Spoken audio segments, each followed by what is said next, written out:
Allez, direction le Québec à présent. Et cette question, qui va remporter la mairie de Montréal dimanche soir? Deux grands favoris, la mairesse sortante Valérie Plante et l'ancien maire Denis Coderre. On en parle tout de suite dans notre Une francophone.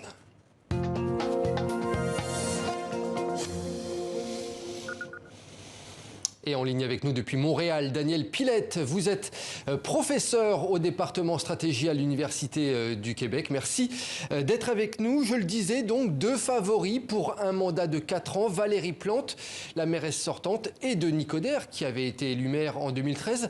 C'est en quelque sorte le match revanche cette année. Tout à fait. Il faut dire que M. Coderre est un politicien très expérimenté qui a aussi été ministre fédéral dans le passé et qui est bien implanté dans un électorat plutôt aux périphéries de l'île de Montréal, alors que Mme Plante, qui est la mairesse sortante, est bien implantée plutôt dans les arrondissements du cœur de Montréal.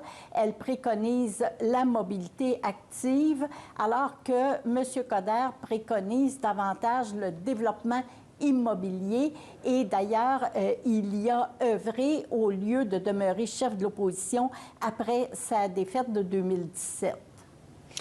L'un des enjeux de cette campagne, c'est l'accès au logement. Valérie Plante et Denis Coderre ont d'ailleurs fait un dossier prioritaire. Ces dernières années, il faut dire que les loyers ont explosé à Montréal. Résultat, des dizaines de milliers de familles aux revenus modestes ont du mal à se loger.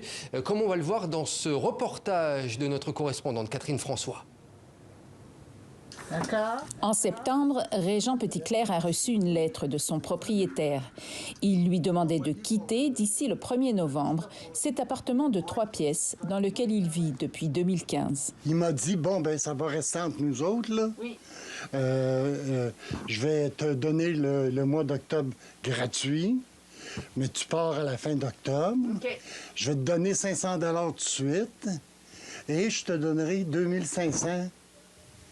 Je sais pas quand. Régent est victime du phénomène des rénovictions, quand des propriétaires évincent des locataires pour faire des rénovations, puis remettre le logement sur le marché avec une hausse substantielle du loyer. C'est beaucoup plus petit. Régent a eu du mal à retrouver un logement. Il va emménager dans un appartement plus petit pour 200 $ de plus par mois. Il fait partie de ces milliers de Montréalais frappés de plein fouet par la crise du logement qui sévit à Montréal. C'est plus de 100 000 ménages qui sont en situation impérieuse de logement, c'est-à-dire que soit le logement il est trop cher, trop petit ou insalubre. Donc, c'est énormément de ménages qui n'arrivent pas à se loger de façon convenable à Montréal. Cette crise du logement n'est pas nouvelle, mais elle s'enracine. Les loyers ont explosé et il y a un manque criant de logements sociaux ou abordables. Pour les familles de Montréal, ça prend du logement social. L'immobilier est donc l'un des enjeux de la campagne électorale pour conquérir la mairie de Montréal. On ne veut pas devenir comme Toronto ou Vancouver.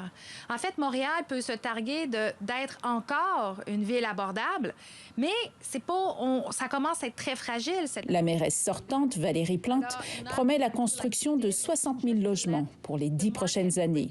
Il faut construire, il faut augmenter l'offre. Son rival, l'ex-maire Denis Coderre, en promet 50 000, dont 10 000 logements sociaux. Et il critique le bilan de la mairesse. Si on commence à comparer les chiffres, on va voir qu'ils n'ont pas livré la marchandise dans les 4 dernières années. Valérie Plante avait promis, il y a 4 ans, la construction de 12 000 logements.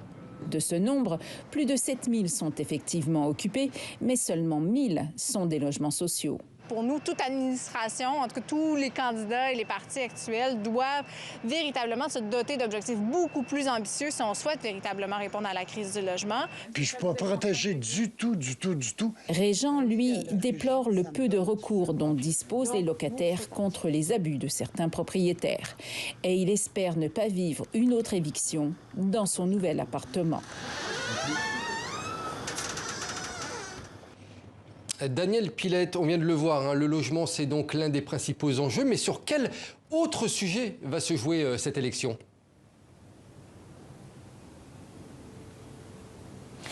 Notamment sur la question du transport collectif. On sait que Montréal va se doter d'un réseau express métropolitain. La ligne ouest est déjà en construction, celle qui va relier le centre-ville de Montréal à l'aéroport de Dorval et en allant à l'ouest jusqu'à Laval au nord-ouest. Maintenant, on a un deuxième réseau express métropolitain qui est à l'état de projet, qui relierait le centre-ville de Montréal au secteur est de Montréal, à l'extrémité est de l'île. Et là, toutes sortes de questions se posent quant au fait d'enclaver, par exemple, des parties du centre-ville, quant à la proximité de ce moyen de transport aérien par rapport aux tours qui existent déjà au centre-ville. Alors là, c'est une question de paysage urbain, de conservation du paysage qui se pose et tout n'est pas joué. Le propriétaire, le promoteur est une filiale de la Caisse de dépôt et de placement du Québec. Donc, c'est très difficile pour les opposants de faire valoir leurs points, qui ne sont pas d'ailleurs des opposants au transport collectif, mais des opposants au projet tel que formulé. Daniel Pilette, en 30 secondes pour conclure, est-ce que selon vous, ça va être serré jusqu'au bout, ce scrutin? Oui. De toute façon, tous les sondages ont montré que dès le départ, M. Coderre était en avance, que la mairesse de Montréal l'a rattrapé jusqu'au coude à coude. Et il semble que maintenant, il y aurait un léger avantage pour la mairesse, mais c'est à vérifier. Et de toute façon, la question n'est pas uniquement de savoir qui deviendra maire de Montréal, mais est-ce que le futur maire ou mairesse détiendra la majorité au conseil municipal?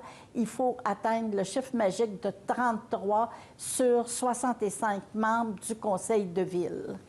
Et on suivra ça, bien entendu, sur l'antenne de TV5 Monde. Merci beaucoup, Daniel Pilette, d'avoir été en direct dans ce 64 minutes. Merci à vous.